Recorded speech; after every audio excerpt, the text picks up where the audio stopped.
Want to shop Walmart Black Friday deals first? Walmart Plus members get early access to our hottest deals. Join now and get 50% off a 1-year annual membership. Shop Black Friday deals first with Walmart Plus. See terms at walmartplus.com. This episode is brought to you by Allstate. Some people just know they could save hundreds on car insurance by checking Allstate first. Like you know to check the date of the big game first before you accidentally buy tickets on your 20th wedding anniversary and have to spend the next 20 years of your marriage making up for it. Yeah, checking first is smart. So check Allstate first for a quote that could save you hundreds. You're in good hands with Allstate. Savings vary. Terms apply. Allstate Fire and Casualty Insurance Company and Affiliates. Northbrook, Illinois. Move your career further, faster in just 2 days with a Harvard Professional and Executive Development Program. Advance your leadership skills, craft smarter business strategies, build your network, and transform how you work and think to keep your career moving forward. You'll earn a certificate and can add Harvard to your resume with Harvard Professional and Executive Development. Learn more at professional.dce.harvard.edu/Spotify. Ruhn Danaan's pleasurable evening is rudely interrupted by the arrival of his grumpy cousin Cormac, Crown Prince of the Avallen Fae and newly betrothed to Bryce.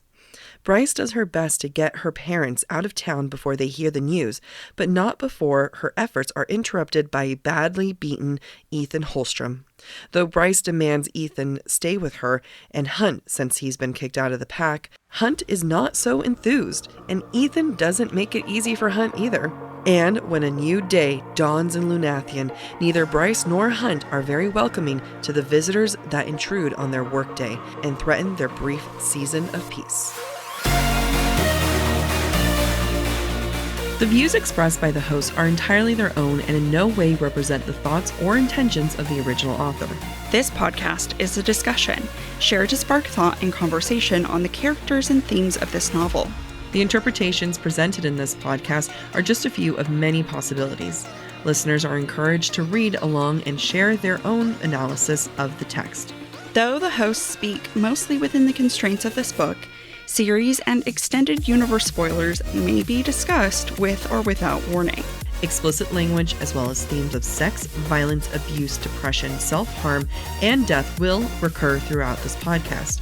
Listener discretion is advised. If you are enjoying the podcast, check out our Patreon for more exclusive content.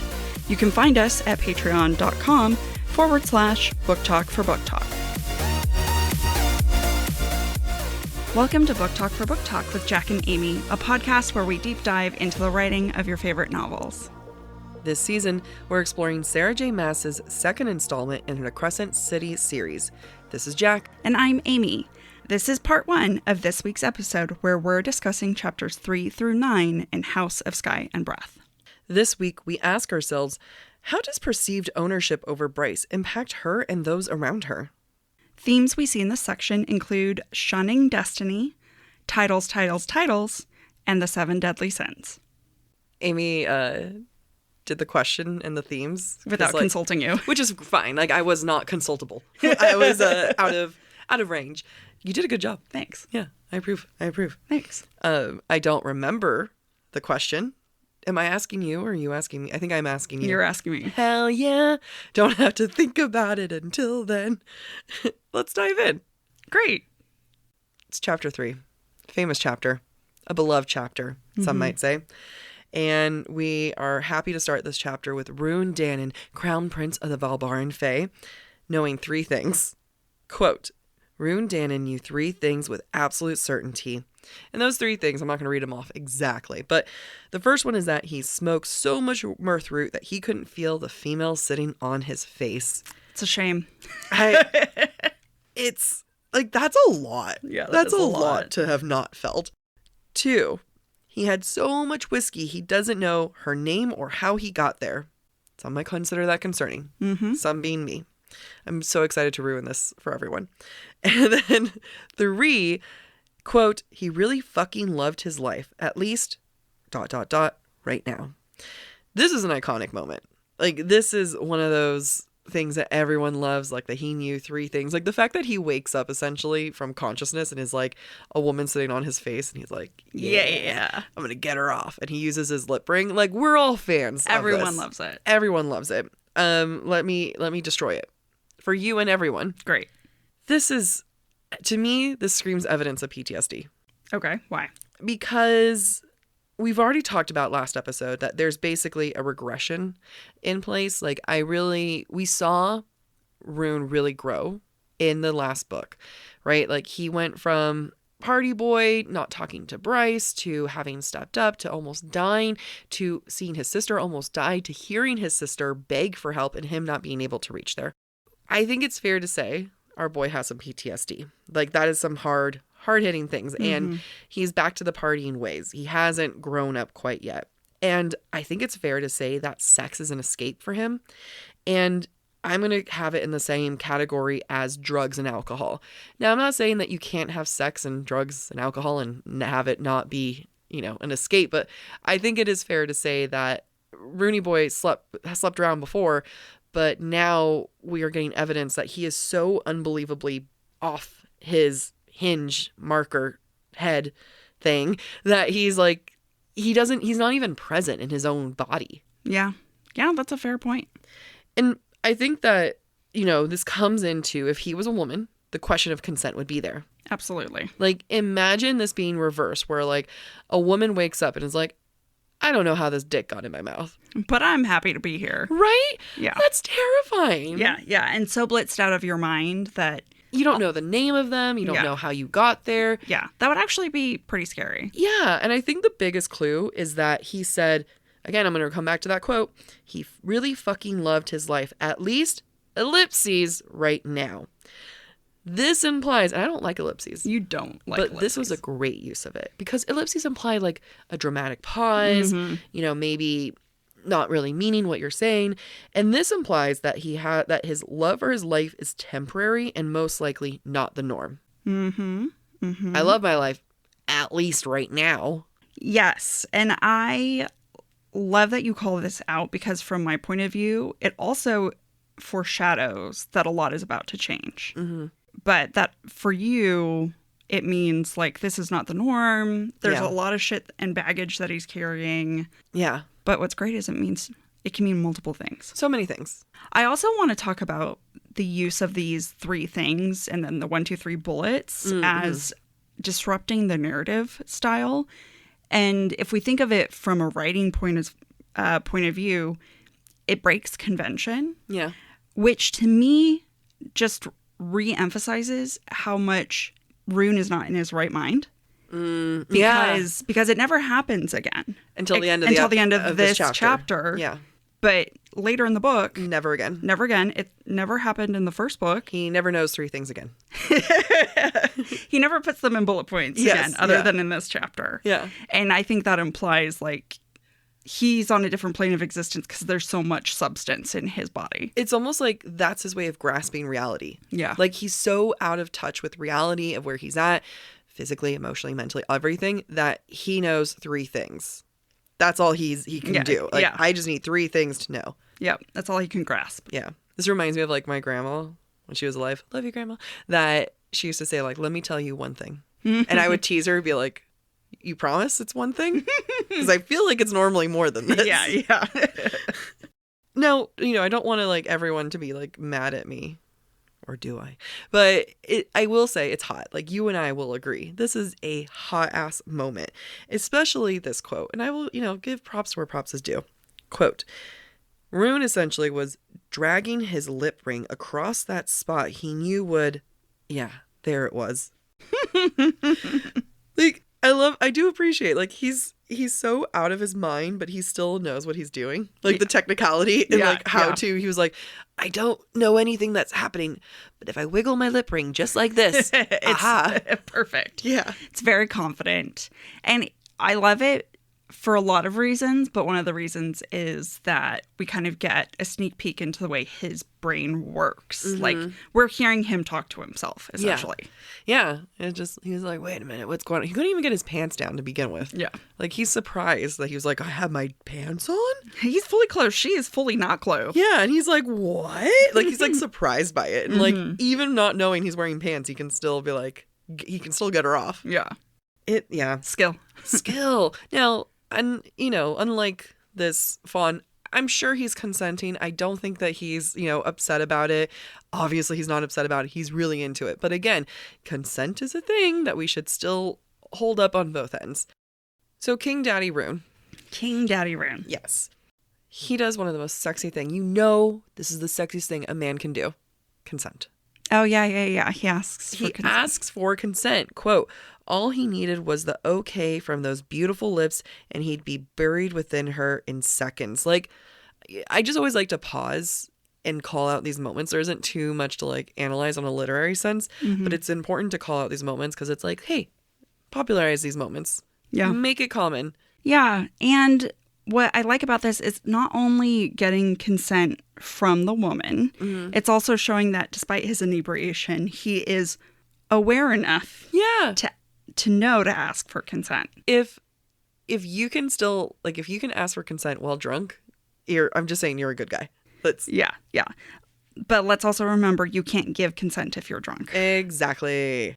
So now I want to like go back into a little bit more where Ruhn's mindset is at this time. I think that while he's hooking up with this fawn, I just want to know how the hooves work. Anyway, when he's hooking up with this fawn, there's a lot of like ethics in his mind. Like he's a little distracted. Quote, for a heartbeat, like an arrow of light fired through the blissed out darkness of his mind, he remembered he was technically betrothed.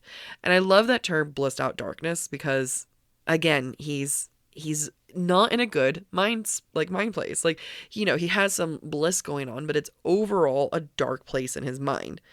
And yeah, it's not great. He's just trying to forget.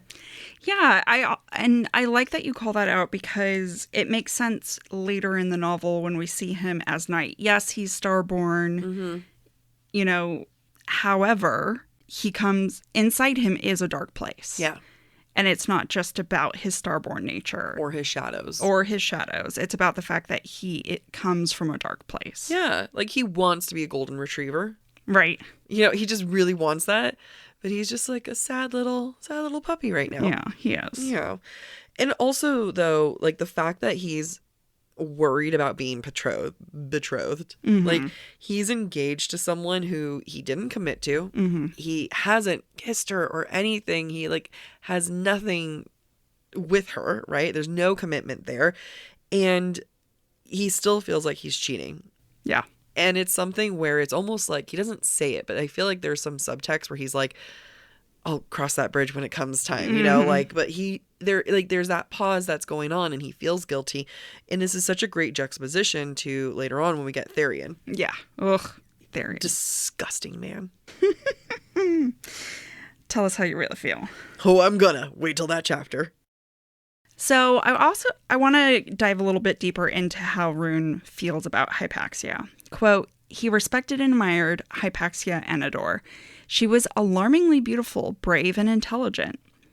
Now, when I first finished Earth and Blood, before I ever read Sky and Breath, I definitely thought Ruhn and Hypaxia were endgame. Agreed. And we're going to learn why that's not the case in Sky and Breath, but let's not forget that Hypaxia has these qualities that Ruhn really admires and that he's going to see in her sister. True. Like hotness. Beauty. Bravery. Did you add beauty in there? Yeah. That's funny. Beauty. I mean, he's a guy. Yeah. Everyone wants to be attracted to their person. Absolutely.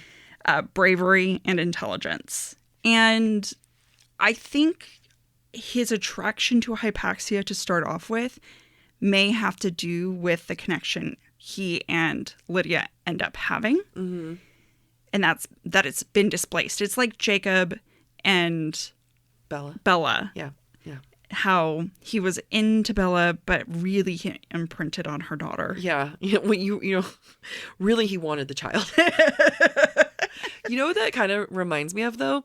It makes sense because Hypaxia is the one with the power and the title of queen was thrusted upon her. Ruhn literally does not have the power like Bryce does. Same way that Lydia didn't have the power like her sister and was passed up. Yep. That's a good point. They are the same. Yeah. 2 peas in a pod. And like Hypaxia represents something that he clearly feels like he's not. Right. Worthy of a title. Right. Whereas she has accepted her title. Yeah. I completely agree.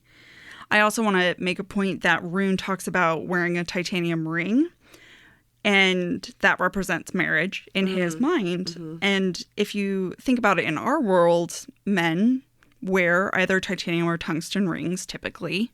Oh, really? It's a very common metal choice for men. Interesting. And that's because titanium resists bends and breaks, unlike gold. But it's not scratch resistant, unlike tungsten, which is all 3. And it's a great song. It is a great song. I also want to compare it to the fact that this marriage to Hypaxia would be lesser than a mating bond, just like a titanium band would be lesser than a tungsten band. Damn. That was good. Thanks. So as I was reading this, it wasn't until I got to the Therian chapter, I was like, hold up, Amy. I'm seeing 7 deadly sins here. And whether I'm reaching, that's literally the point of this podcast. Yeah. So allow me to introduce this concept. And let me remind everyone of the 7 deadly sins. Where they came from, I can't remember. Alas, here they are. We have pride, greed, lust, sloth, wrath, envy, and glutton. I'm still working this out. I'm still going to think it's a flowing, ever-changing concept, but I feel like different characters represent different sins at this moment in time. It will change, people will get more sins, but in this moment I think it's fair to say that Ruhn is lust. Quote, apparently the sight of the crown prince of the Valbaran Fae with a female straddling his face was common enough that Tristan Flynn didn't so much as blink. It's fair. I mean, we start with him in the first time we get his point of view. He's in the middle of a sexual act. Yeah. Makes sense. Yeah. I also want to suggest that in addition to being lust, he's also sloth. And this is why. When Flynn tells Ruhn to come downstairs, stop having sex, he points to the Star Sword. Quote, the pile of dirty laundry and the Star Sword propped against the stained wall beside it. Yep. And I think we're going to see a lot of similarities between Ruhn and Bryce and how they both represent sloth at different levels. Yeah. But I also think he represents lust, which is why... Yeah, in this moment, he can represent 1 or 2 or more. Absolutely. I love that you brought up the sword because I feel like that's such a interesting factoid that she drops in there because I think it shows how Ruhn views himself now with Bryce. I can't remember the direct comparison in book 1, but it feels like Ruhn doesn't care about his sword the way that Bryce didn't care about it, or the way that Danica didn't care about it as much. And it's a very Danica thing, but at the same time I'm going to throw Bryce in there. And I feel like, though, well, again, we'll figure it out as we go, that the more powerful that Bryce becomes and the more she's starborn and comes into her power, the less meaningful his own power becomes. Yeah. Because before in book 1, he was like, I can create this much light. I got a little bit of light. And now she comes in just being able to blind people. Right. So, I can understand why he thinks that the more powerful she is, the more he doesn't have to do as much. And then the less connection he feels to the Fae, the less connection he feels to the sword. I think that's a great point. And I completely agree with you. I want to take it one step further.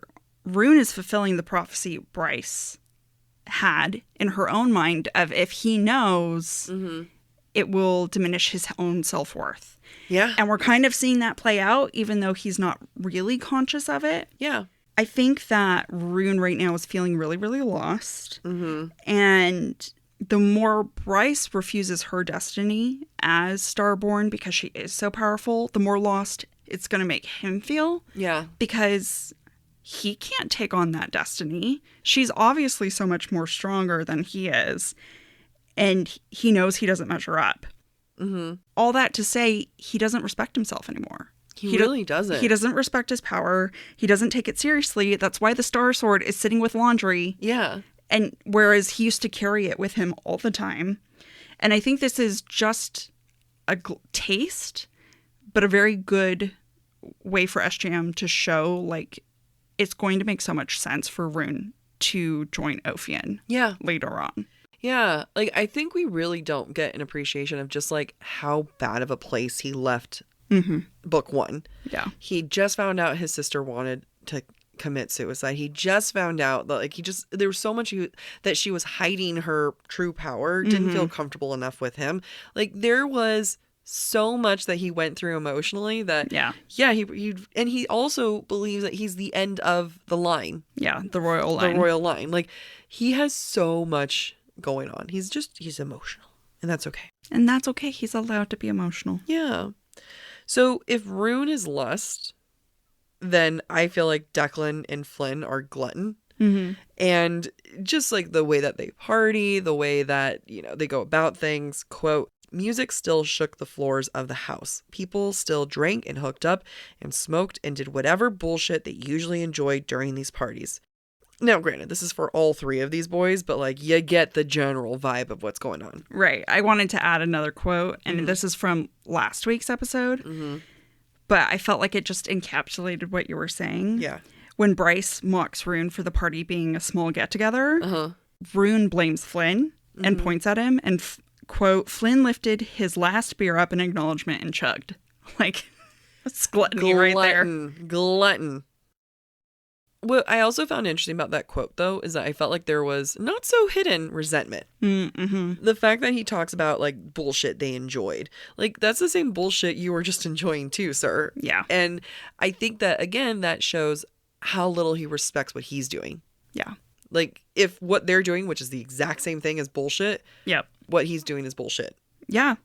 Again, he doesn't respect himself, right?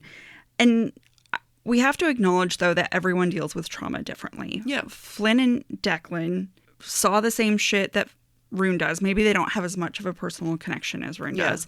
But so they're doing their healing through partying and drinking because that's where they're comfortable.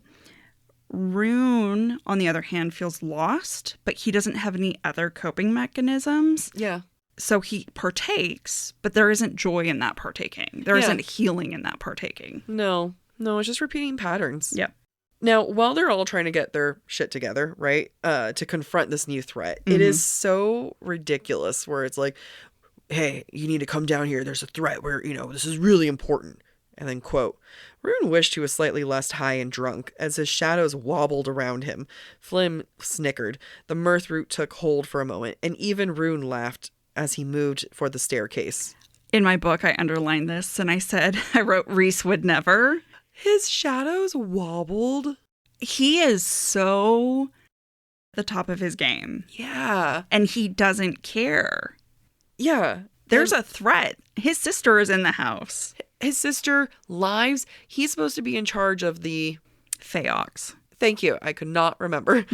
And it was like he's supposed to be in charge of them. And you have all these innocent lives who are in your home. Yeah. And you have this scary person. You don't even know what it is. Like, yeah. And he's just like, oh, I wish I was high, a little less high. And then to laugh about it. Yeah.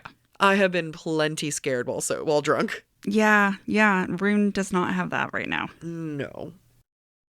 Cormac shows up. And immediately Ruhn is, I think, viewing Bryce a little differently. Quote, a faint light glowed from Bryce. No, that was the glow stick on her arm. I want to know, like, Hunt also has a glow stick. But like what Ruhn sees immediately is Bryce is glowing. Yeah. You know, like not like any other general light. He's immediately going there. And I think Ruhn is anticipating her light, and it's almost like the more he sees it, the more it proves that he's unworthy. Yeah, I think that's a great point. And then it turns into, like, it's almost like self-fulfilling, because then, quote, it wasn't just the glow stick coiled around Bryce's arm that was shining. The star-shaped scar beneath her t-shirt blazed with iridescent light. And he's not threatened by her. Like, I do want to make that clear. I don't think he's at all threatened by her, but it's just going to be a weird combination of confirmation and relief. I feel like sometimes the confirmation is a confirmation that he's quote unquote, like, you know, a piece of shit, like not worth it.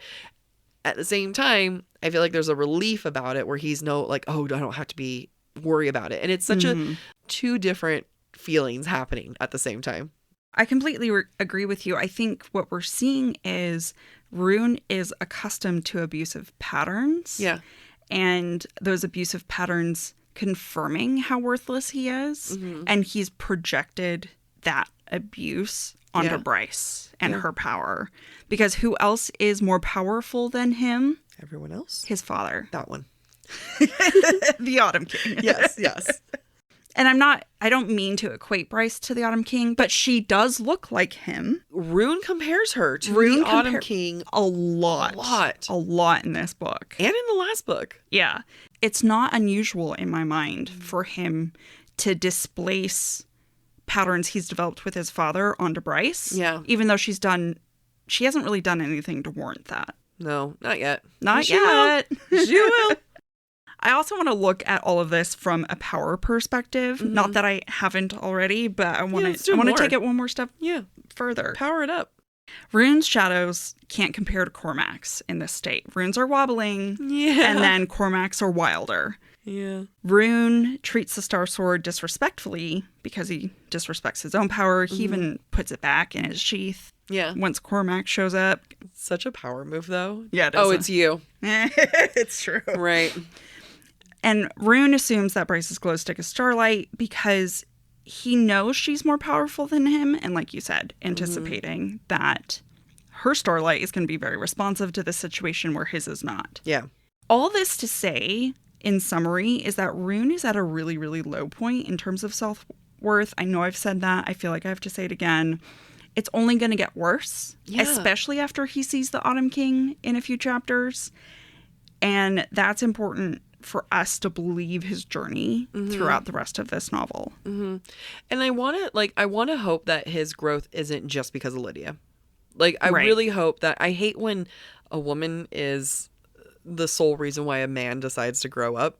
Right. Like, just like we hate when a woman matures or improves herself for a man. And like, you know, it's one of those things like half and half. Yes. Like, you know, people should try to strive to be better for others, but at the same time, like, it really should come from your own self of wanting to improve. So, you know, I think with these early chapters, we're seeing SJM really lay it on heavy of like, everyone's miserable. Everyone's in a bad place. Yeah. This is where we're starting so that we can build it up. It's funny because like reading it the first time, second time, third time, until I was still doing the analysis, I didn't realize how bad everyone is, how bad of a place everyone is. Yeah, I agree. Like, there's a little bit of sadness, but I was like, oh, everyone's really happy. Like, they're just so glad and trying to live life. No, everyone's doing terribly. No one's having a great time here. No. Everyone is traumatized. You mentioned before, like, the structure of the book, of this chapter, and I do love the structure of this chapter. It is so unique. I love that it starts with 3 things, and I love that it ends with 3 things. It ends with, quote, Ruhn knew 3 more things.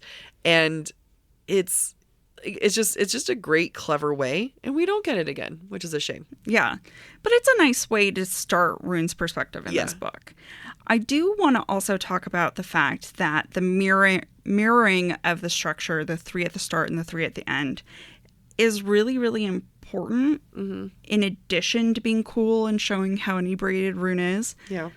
And I'm going to compare it to Alice in Wonderland. Oh, okay. Yeah. Go ahead. Everything changes with Cormac's arrival in this chapter. Is he the bunny? You could say he's the white rabbit, yes. Oh, okay. He's in a white sweater. And he's white. I was going to say his agent name is Silverbow, even though we don't know that yet. With Cormac's arrival and the news of Bryce's betrothal to him, everything starts to be set in motion. And that's what I mean by everything starts to change. On one side, with Ruhn eating out this woman, you know, everything feels peaceful, content, fun. And they're just trying to live their lives and lie low like the Asteri told them to do. Yeah. But then it's like through the looking glass. They travel through the mirror, and now they're on the reflecting side, which is, the other three things at the end of the chapter. And they've passed into a world that they no longer recognize. Everything's going to change. Yeah. Another sign that they've crossed onto this other side. Before Cormac shows up halfway through the chapter, Ruhn feels, quote, a chill wind skitter over the top of his spine. Some kind of aura. Dex said it felt like a storm was circling the house. And what do storms tend to represent? Fucking shit up. Or shit. Yeah. I mean, because you always get the term like after the storm, right? Right. So it's like the chaos. In the eye of the storm or whatever the case is. Yep. So that is my Alice in Wonderland comparison. May it continue. Thank you. I didn't think that hard after this about Alice in Wonderland. Like, I gave you one moment. That's all you get from me. But just be damned. Yeah. Chapter 4 starts. And Cormac has arrived and everyone is stressed, just like you're saying. Like, it's there's a before Cormac and there's an after Cormac. Yeah. Who will, again, be known once more as Mac Daddy. So, at one point, Bryce hisses at her glowing light. She says, quote, "Oh, come on," Bryce hissed at the glowing star between her breasts. And we're getting another example of how her power is removed from her. And we talked about it a little bit in the last episode. We're going to keep talking about it, is that this is part of her being a Vanir.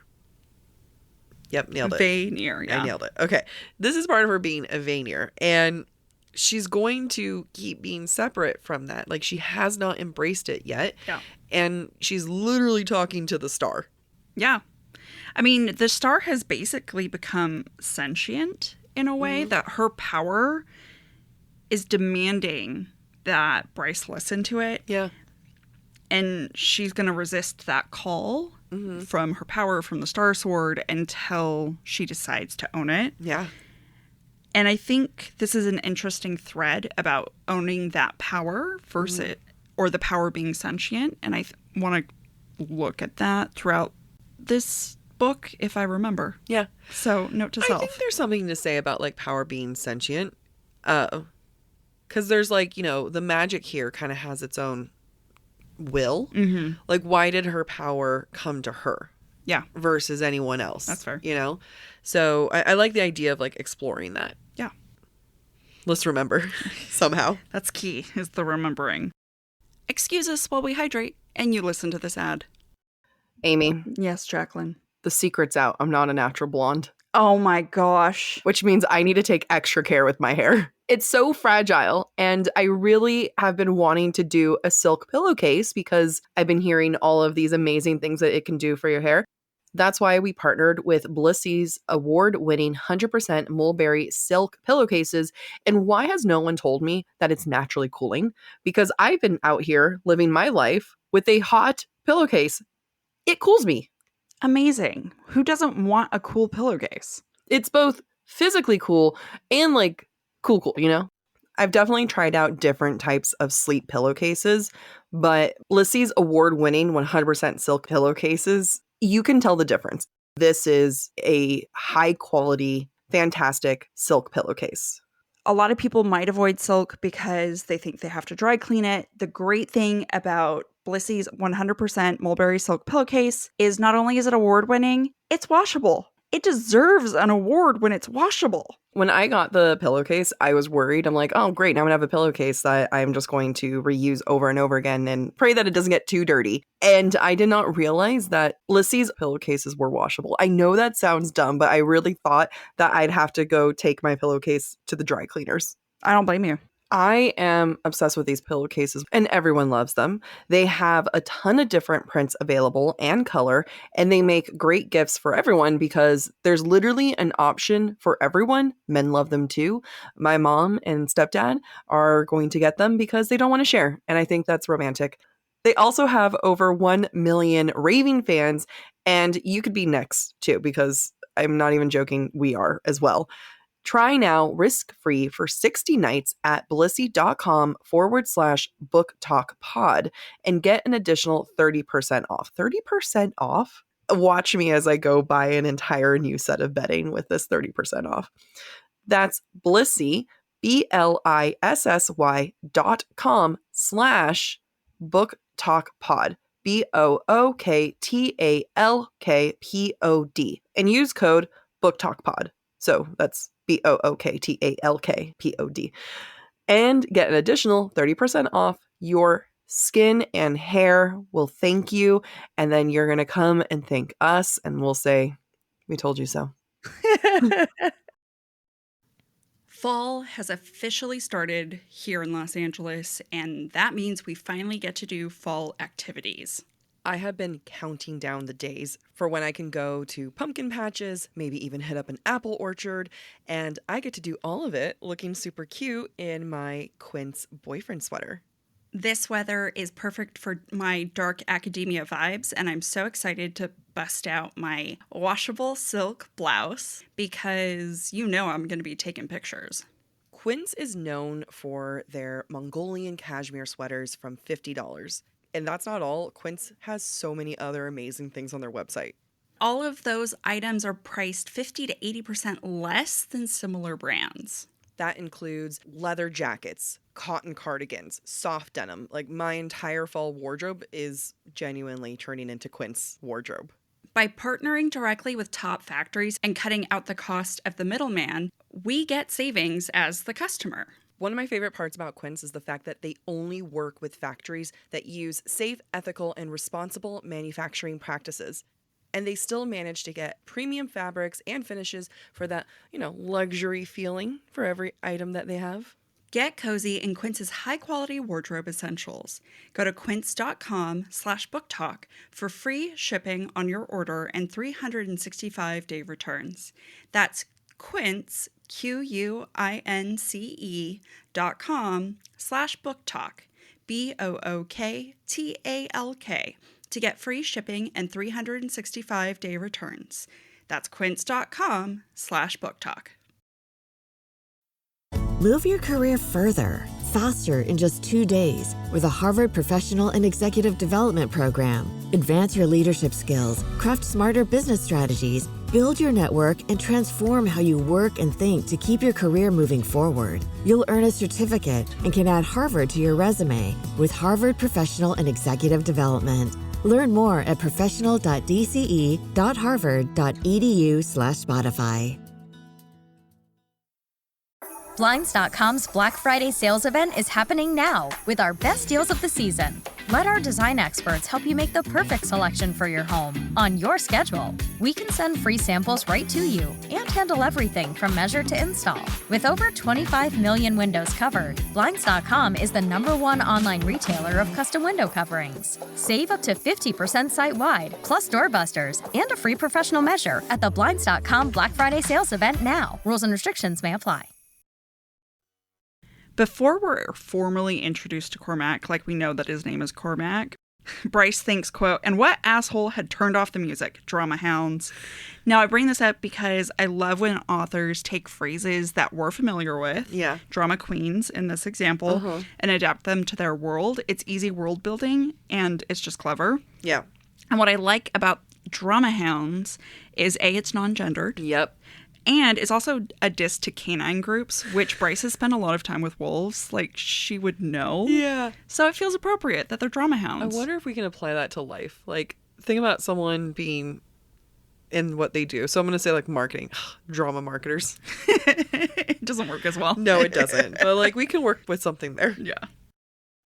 We are officially met with Cormac for the first time. We got a little glimpse of him as Agent Silverbow, but we're getting a good look at him, and he's described as ruggedly good looking. Excited about this.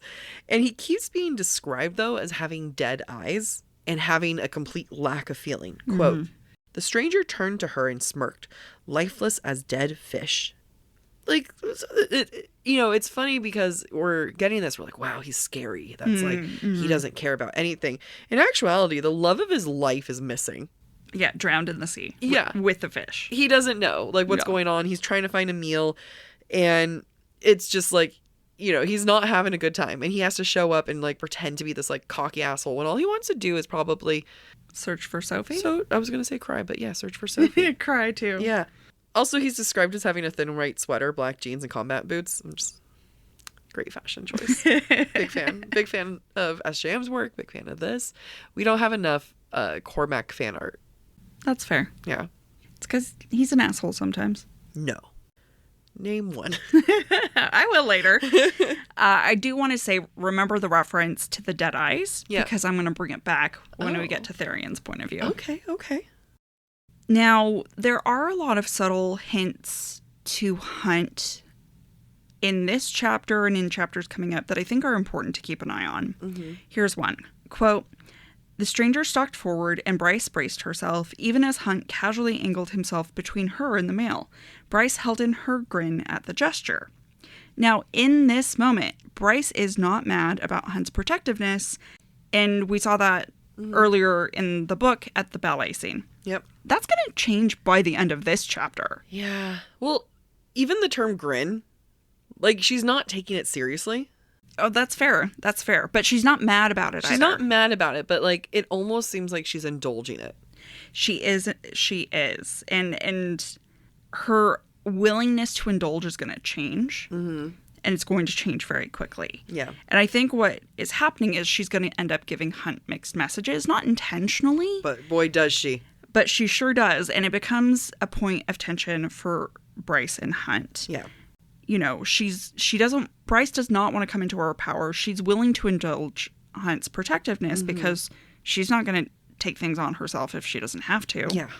But when she accepts her power and the mantle of her destiny, her power, it's even before then, she's just going to be like, you know what? Stop. Leave it alone. It becomes less cute real fast. Yeah. I go into this later on about their dynamic, because their dynamic shifts real quick, and it goes back and forth very intensely. And, she's not all innocent on on this whole thing. No. She definitely causes ire. Yeah. She feeds... Great use of ire. Thank you. She feeds the fire. With her ire.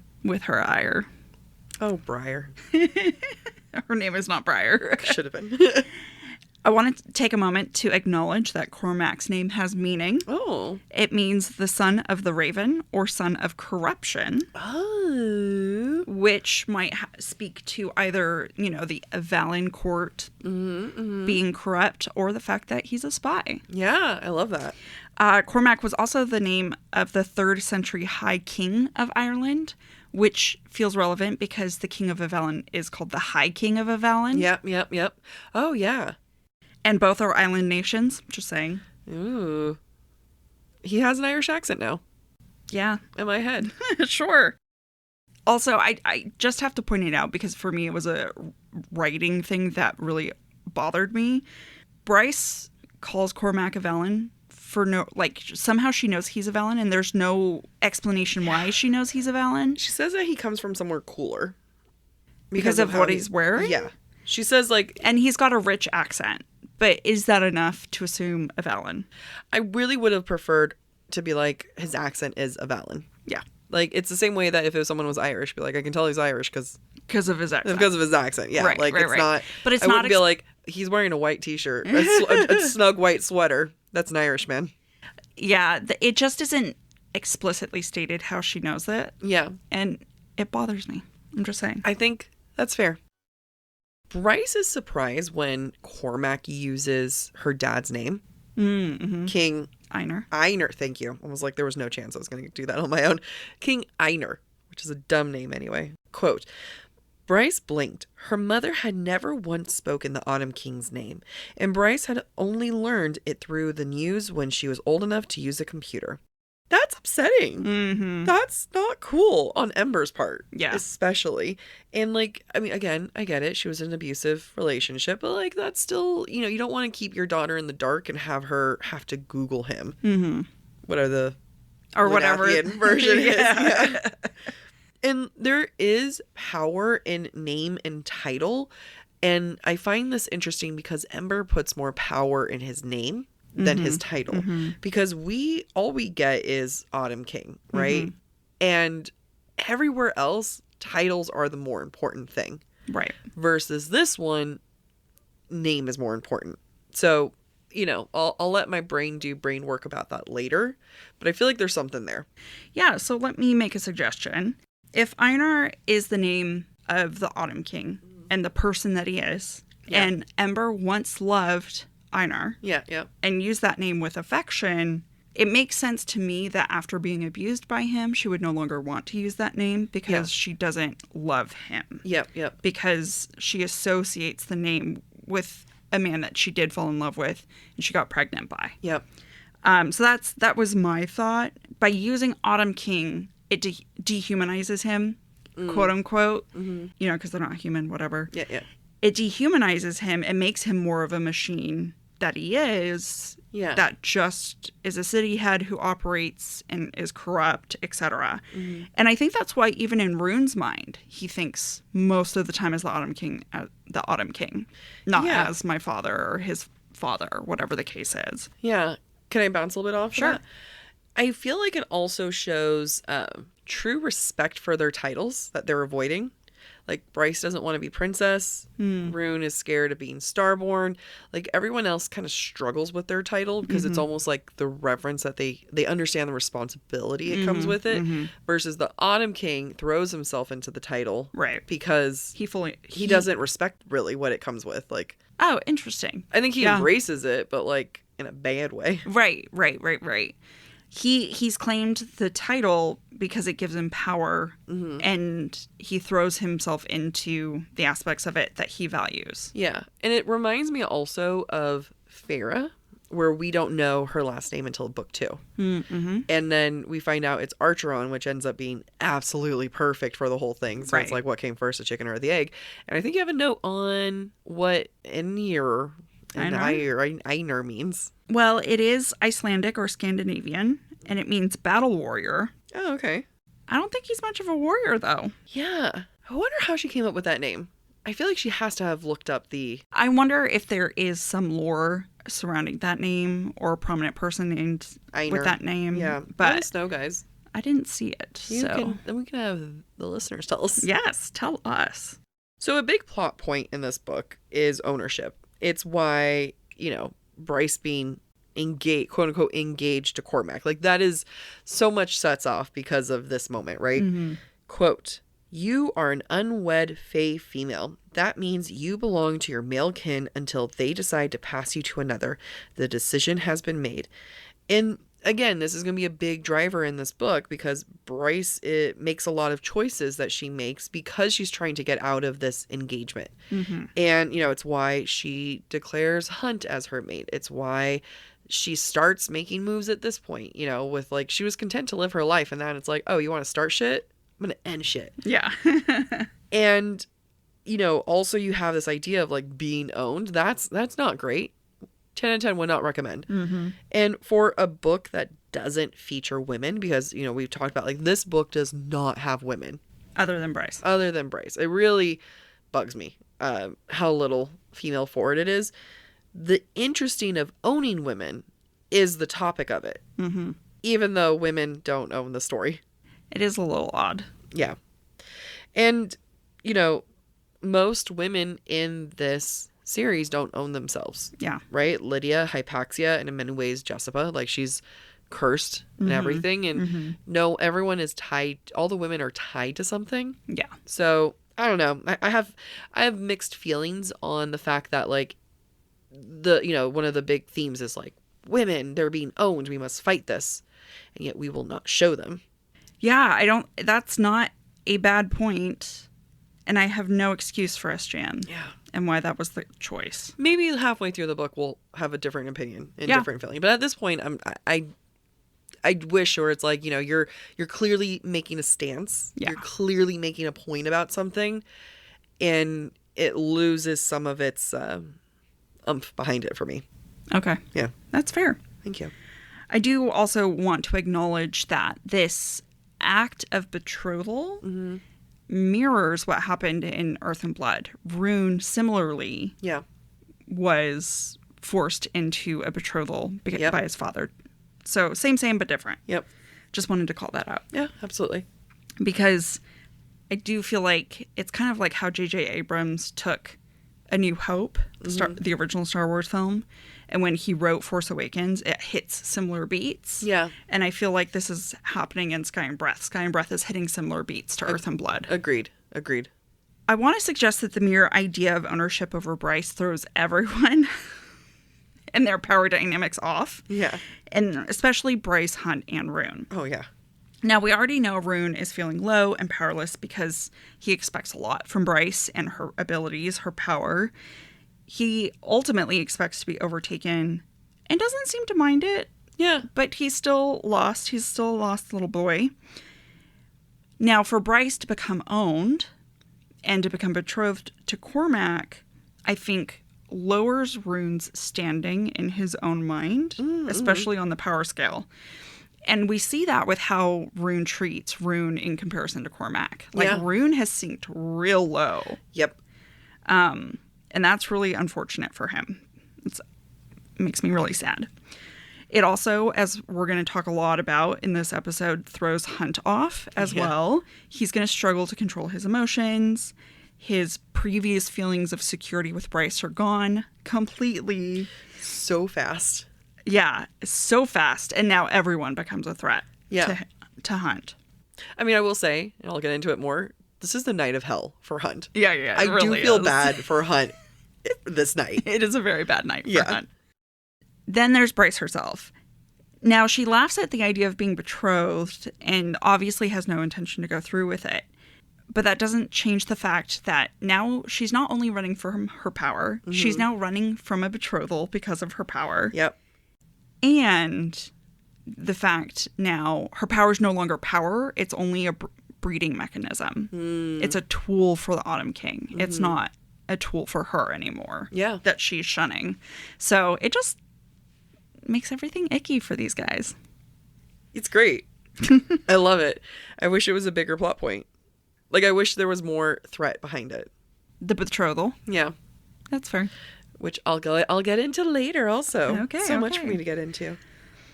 Now, as you and I have already discussed, Jac, and we're going to continue to discuss, the ownership is where we start to see the fissure in Hunt and Bryce's approaches to everything. Yep. Quote, the words shot through Hunt's mind fast enough that they doused his lightning, but Bryce tipped her head back and laughed. I think we don't pay attention enough to this. Hunt loses access to his power because of his feelings in this moment. Yep. Whereas Bryce, like usual, uses humor to laugh off the moment. Hunt is really, really, really thrown. Yeah. So how does Hunt make up for it? He becomes a wall of muscle beside her. Now the positioning implies that they're equals, but will it stay this way forever? Like, this is a really, I think this is a turning point for them. Yeah. Life is now no longer easy, and they're going to have to think about things. Yeah. And we then hop over to Hunt's point of view, and we can see his struggle. Like, poor Hunt, he's just so threatened again and again and again. And I do not blame him for this at all. Yeah. Like, he knows immediately that Cormac is a crown prince. Yeah. Like, I mean, he says it, but like, Cormac doesn't say I'm the crown prince. He's like, my father, the High King. And he was like, crown prince. And that's threatening, especially to a guy who like came from nothing. And was previously a slave. Yeah. And then basically you have like the crown prince comes in and is like, Bryce, you're my bride. Then Bryce continues to defend herself. Yeah. I just wanted to also add the fact that when she defends herself, Cormac says, quote, you've got a mouth on you. And then Hunt thinks, quote, Hunt didn't particularly like the male's appreciative tone. Like, yeah. Not only is Bryce defending herself, Cormac's appreciating her defense of herself. Right. And Hunt's He's like, wait, no, don't do that. No, like, no. Stop it. None of this is acceptable. Someone put a bag over her head. Don't look at her mouth. So at one point, when Bryce sasses Cormac to like, she tells him, do not interrupt me, basically. Hunt looks at Ruhn. Quote, Hunt didn't know why Ruhn's apparent satisfaction surprised him. He'd expected wounded male pride, perhaps, at Bryce showing him up in his own home. Yet pride did shine from Ruhn's face for Bryce. Like the prince had been waiting for his sister to step up into her power for a while now and was honored to have her at his side. And it feels a little projection for me, yeah. Where like Hunt really needs to take a lesson in this, where he's like looking over, like, hey, yeah, pissed off too, buddy. And it's like, oh shit, you're not. I'm surprised. Oh, you're okay with this? I guess I'll be okay with this too. And if going into back to my 7 deadly sins, I feel like in this moment we can see Hunt as envy, because he's going to be envious of Bryce and basically every man surrounding Bryce from here on out. Yeah, I mean, if you think about it, in Earth and Blood, Hunt was turned on when Bryce sassed everybody. Yeah. When it wasn't directed at him. Yeah, you're right. He was like, oh, yay, I love it. It's someone else, not me. I mean, I think his balls tightened at one point. Yeah. So we have the same situation playing out, but Hunt is not getting off on it because his position in Bryce's life is threatened. Yeah. And which is funny because he's like more secure than he's ever been, but at the same time he's not, because she's not willing to say we're dating. Right. Which they could say that they're dating, you just don't have to have sex. Yeah, I'm going to get into. Yeah. Man. So when we leave Hunt's point of view and we get back into Bryce's point of view, we see her thought process about Hunt's protectiveness. Yeah. And we're already going to see the differences. So where before she grinned at him stepping in front of her, now, quote, Hunt, who still lingered at her side, as if afraid the Avallen male would reappear to snatch her away. Now, this isn't clearly a judgment, but it is still, in my mind, very diminishing. Yeah. And silently judging. Of course, Bryce isn't going to get snatched away, but Hunt is acting like it. Yeah. Oh, I also wanted to point out, since you said the quote about Ruhn being proud of Bryce, I feel like that foreshadows how much Ruhn's really going to back Bryce. Yeah. No matter what happens throughout the Sky and Breath, throughout Flame and Shadow, which Hunt struggles with. But we get a lot more support from Ruhn. Ruhn definitely steps into the role of supporter. Yeah. In a way that Bryce needs. Yeah. Where he has blind loyalty to her. Yep. If Bryce makes a choice, he's going to trust Bryce. Yep. But he's learned. Hunt has learned. Oh, I meant Ruhn. Oh, Ruhn. At this point, Ruhn has learned. learned. Like, you just back Bryce. Yeah. Once Cormac leaves, Bryce immediately plans on getting her parents out of town so that they aren't around when they find out about her and Cormac, despite Juniper. Was it Juniper or was it Fury? It's Juniper. Okay, so despite Juniper telling Bryce it's better for the news to come from her, to which Bryce says, quote, nope, I want to be far, far away when they find out and get a few hundred miles between them and the Autumn King too. And this is the start, which we've already seen things before, but like we're really starting to see it, of Bryce keeping information away from people and controlling the people who find out when and where they find things out. And we saw elements of these in book 1, but I really feel like early on we get a lot more of it in this book. I agree. And my first note is Danica much. Yeah. Like, Bryce, I understand why Bryce was so upset with Danica, but when we see her get more upset with Danica in this book, it's unjustified because Bryce is just as guilty. You're doing the same thing, babe. Like, you gotta see it for what it is. Right. But she doesn't. No. And I want to look a little bit deeper into the quote that you were talking about. And I think it's important in relation to Hunt. I think this whole scene, even though Bryce is talking about her parents, is really about Bryce and Hunt in the end. Okay. So Bryce doesn't want Ember and Randall to find out about the betrothal because they are protective of her. Yep. Quote, and risk my mom going ballistic, doing something reckless. And that was to say nothing about what Randall might do if he thought the Autumn King was threatening Bryce's happiness and control over her own life. Whatever her mom left of the Autumn King, Randall would be sure to put a billet in it. I'm not risking them like that. Yep. So it's not about them embarrassing her or them overreacting. She doesn't want to risk them getting hurt by being overprotective of her. And she hates people being overprotective of her. And she ends up treating Hunt the same way. Yep. That she starts to keep things from him because he is overly protective. And by keeping things from him, just like she's keeping things from her parents, she's protecting them. This is how she chooses to issue protection. Which, like, is funny because Hunt is far more equipped to protect himself. Right. Like, what are two humans going to do Right. to the Autumn King? You know, Right. like, I can see what she's saying. Of, like, you guys would be destroyed. Right. Hunt he would be arrested and stuff, you know, like, it wouldn't be great, but... He also killed an archangel in front of her father. Absolutely. He'd be a little concerned. Yeah, I think so. Yeah. Now, the follow-up from Fury and Juniper that you were talking about, I think also foreshadows the trouble between Bryce and Hunt. Yeah. Fury says, quote, they're adults. You can trust them to make rational choices. And Juniper says, quote, I just think that they're going to find out anyway, so maybe it's better if it comes from you before they hear it from someone else. Yep. What we're seeing here is Bryce is avoidant, bordering on negligent, and that is going to translate to her relationship with Hunt because Bryce, or Ember, Randall, Hunt, these are the people she loves most in her life. So lie to them the most. So lie to them the most. That's how that works. That is exactly how it works. So, like Ruhn, I would like to suggest that Bryce represents sloth. And I think because of this negligence, this avoidance, this unwillingness to engage in these hard things. Did I say Bryce is sloth already? I think you do in a little bit. Okay. So I'll say. I also said Bryce is sloth, yeah. yes, you do say it. You do say it. And I wanted to bring up this point because I think it's going to further what you say later. Yes.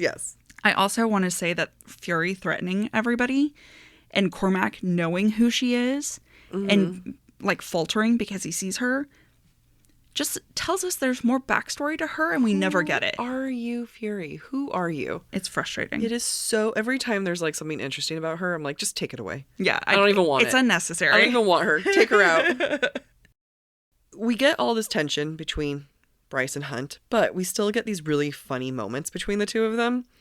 And it's funny because it's like people are observing their humor.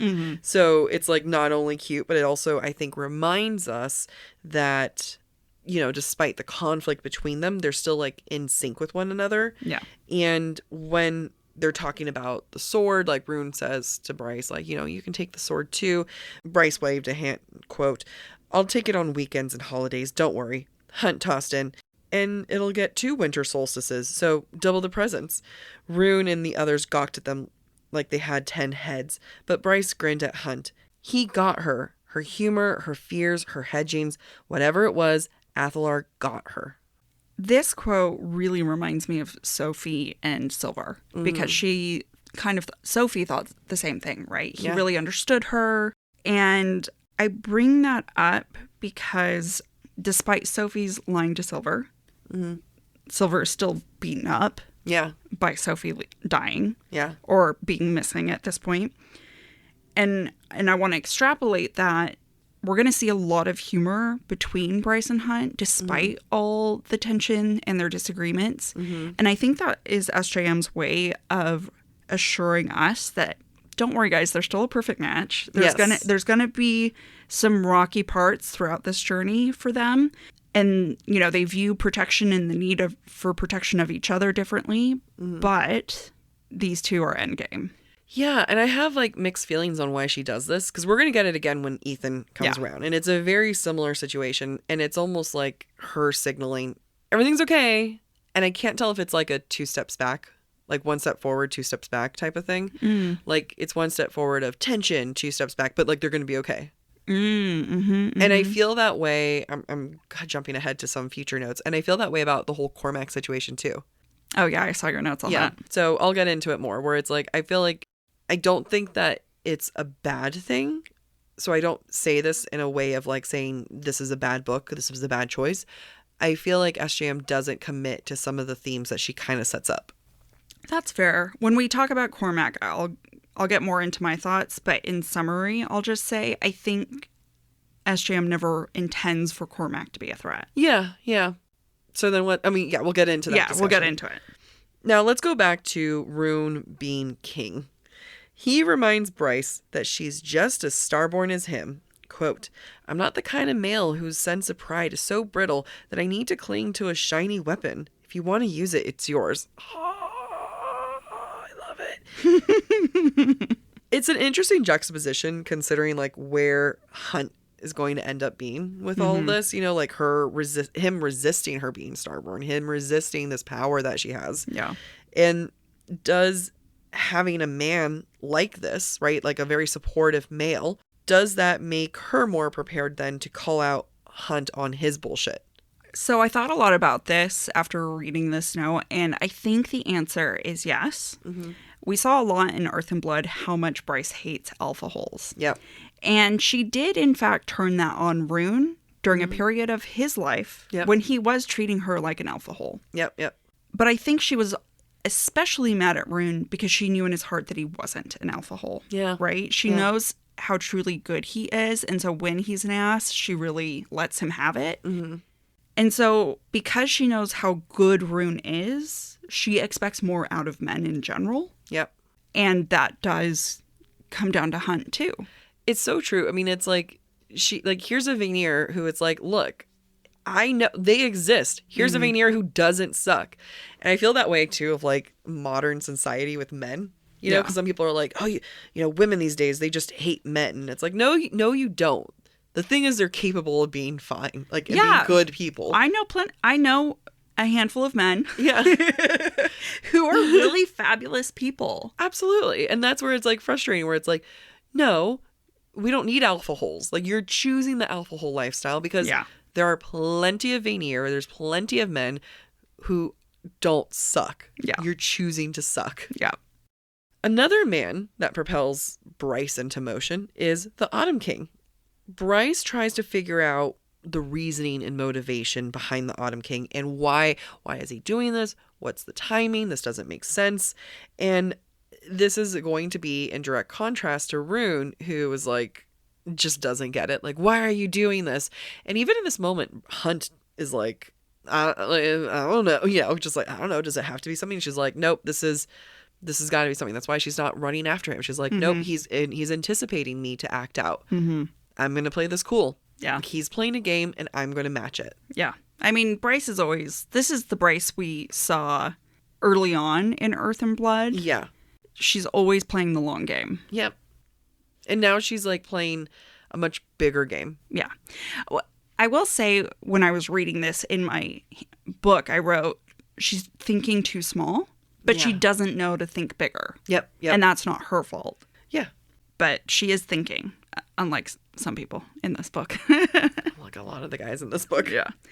By the end of the chapter, Bryce and Hunt head home and their apartment doors open and they smell blood in there, and Bryce starts to kind of get into her PTSD spiral, and Hunt jumps in, quote, Hunt shoved her back and he angled himself in the doorway, gun out, lightning wreathing his other hand, violence written in every taut line of his body, his raised wings.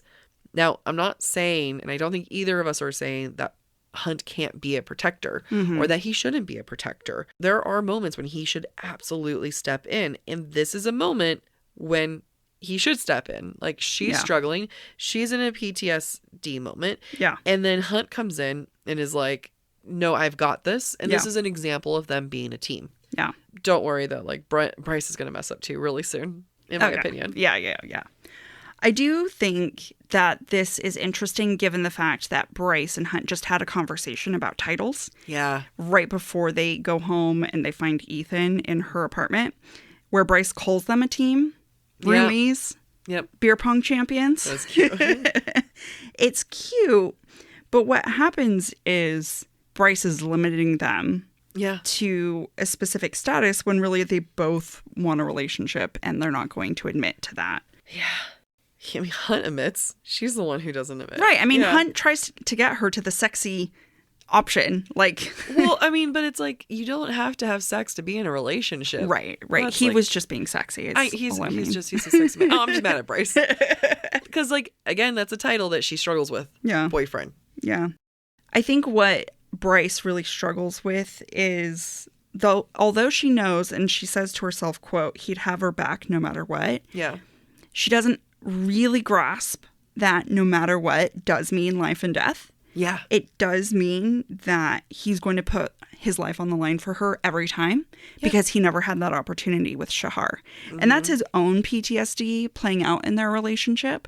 But she knew that about Hunt when she chose him. Yeah. And she's not accepting where he's at right now. Nor will she. Nope. She will not. Maybe ever. Debatably. I mean, we'll see. We haven't done the full analysis, but We'll get there. It's not looking hot. We're not happy with a lot of people in this novel. This is great for us because it's just going to be us bitching the whole time, and we really vibe when we're bitching. We're just like, screw everyone. Speaking of screw everyone in bitching. Oh my gosh. Welcome to Chapter 5. Welcome to the acoustic set. Where you're going to hear us acoustically bitching. We get into Chapter 5, and we get, for the first time in this book, and I'm pretty sure the first time last book, in general, Yeah. Therion's point of view. Fucking hate him. Bastard. Yeah. I'm not even going to call him son of a bitch because that insults women. Yeah. And he is an asshole all into himself. Yep. Let's go. So I have to start before we dive into the whole Therion of it all, which I know you say that phrase a lot and I hear a lot of other people say it, but I actually don't know what it means. What, the Therion of it all? Yeah. I don't know where it came from and it confuses my brain every time. It's like the humor of it all. Like, it's like encompassing everything. No, I understand what it means. Uh-huh. But I don't understand why that's a turn of phrase. That's all I'm saying. Did I invent it? No. Because I hear it on Channy. Damn it. I hear it other places. Okay. Well, we'll have to invent something. But you do say it a lot, and then I noticed Nicole started saying it a lot. Oh, so I brought it to the group. You brought it to the group. Wow. Trendsetter.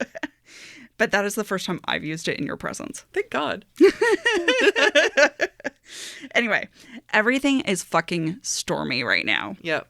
So I mentioned how Cormac's arrival brought storms. Mm-hmm. I didn't mention that after Cormac leaves, Hunt is a storm at Bryce's back. Yep. And now here, Therion is literally in the middle of a storm on the sea. And I just want to say shit's rolling in. It truly is. Also, this quote, "This stretch of the Huldron Sea was different. It sucked the life from one's bones, its grayness creeping into the soul." So we know Therion's searching for Sophie in this area, foreshadows her death. Mm-hmm. But who else was also recently here?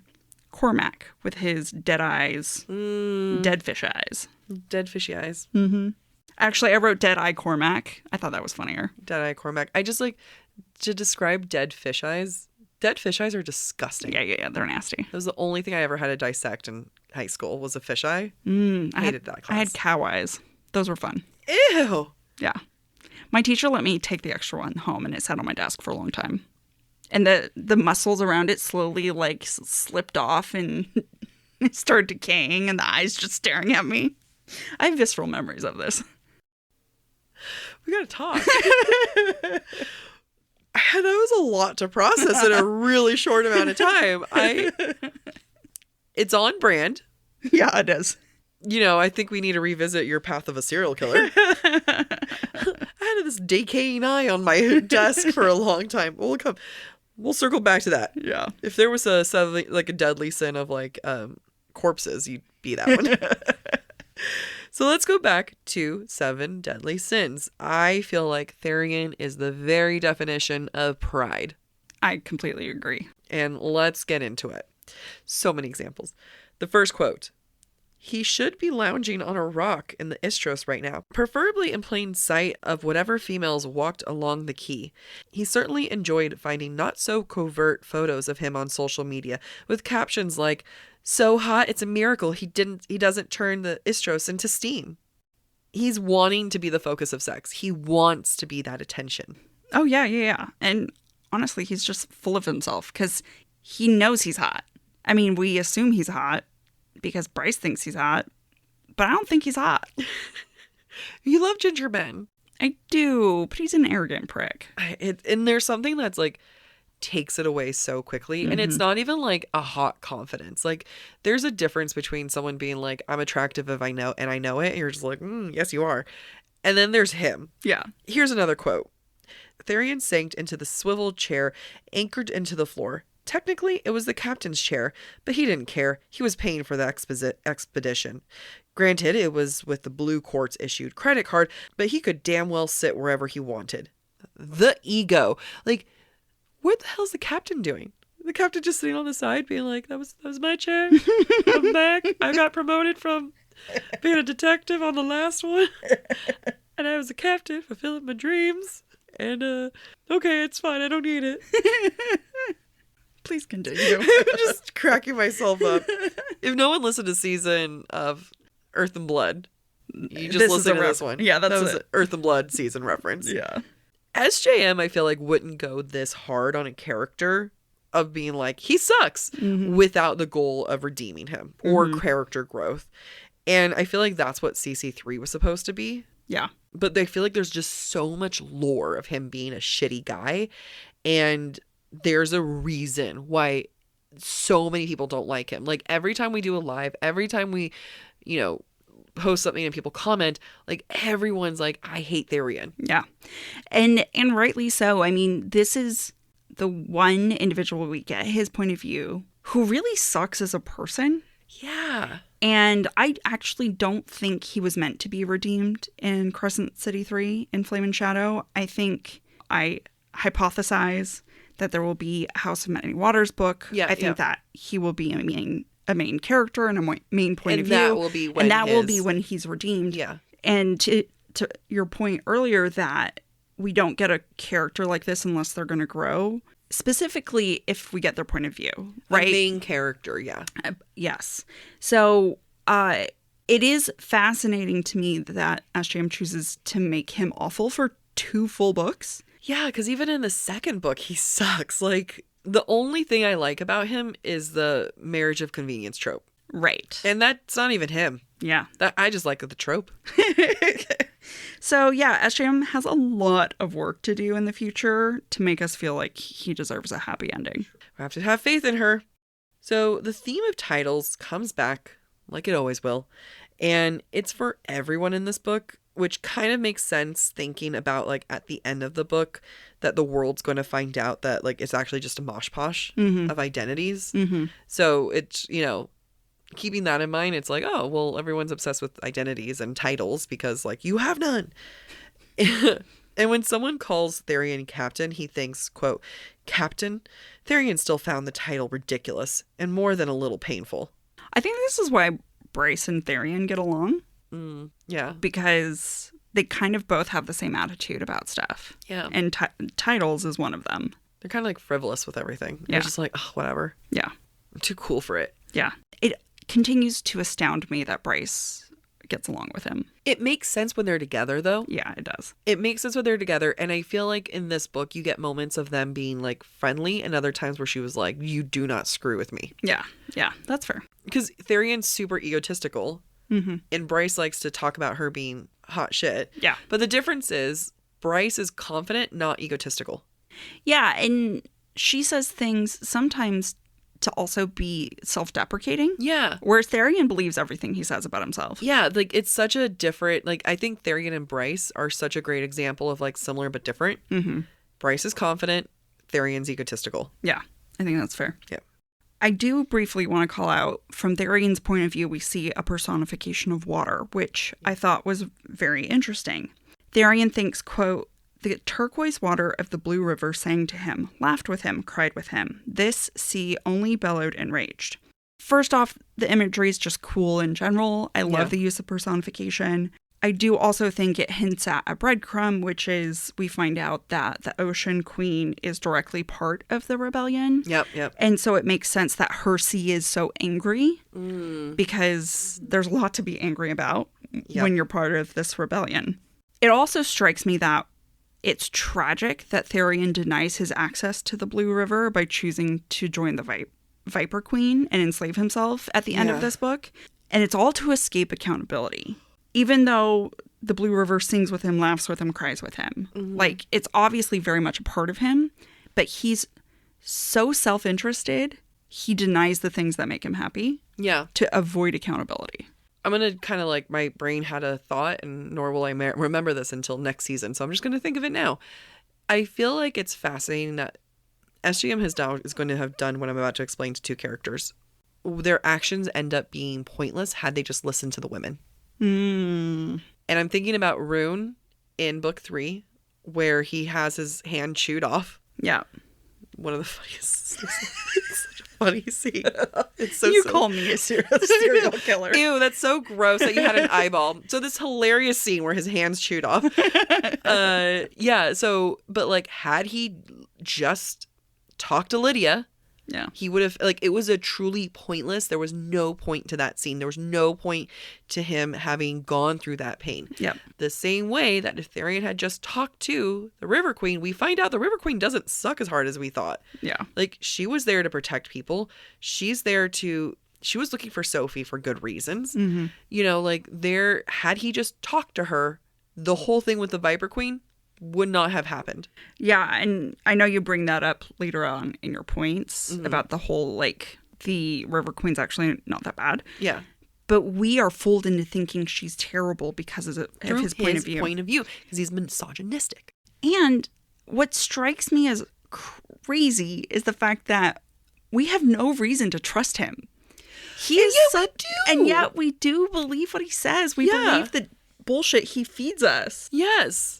It's very frustrating. It's very, very frustrating. And now I do appreciate that, though, as I'm thinking about it. I'm like, we have two characters that, like, experience things that were absolutely pointless had they just listened to the women. Mm-hmm. Been able to talk to them. That's a great point. Thank you.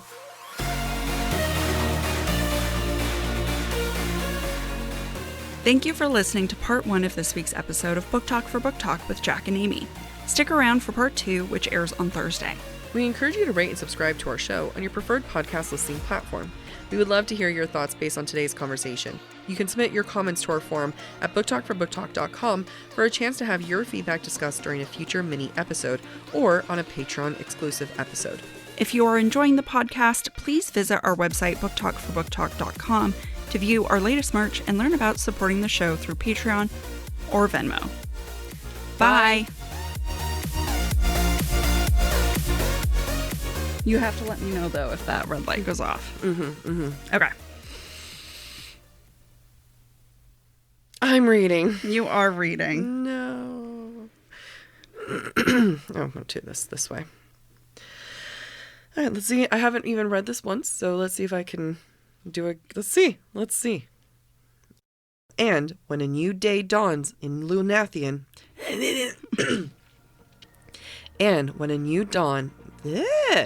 day dawn, how dare you? Sorry.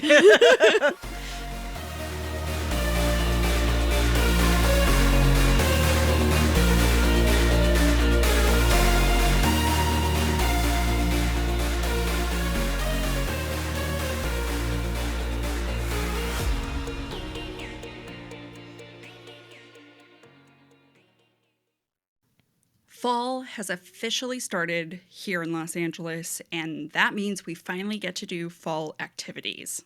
I have been counting down the days for when I can go to pumpkin patches, maybe even hit up an apple orchard, and I get to do all of it looking super cute in my Quince boyfriend sweater. This weather is perfect for my dark academia vibes, and I'm so excited to bust out my washable silk blouse because you know I'm going to be taking pictures.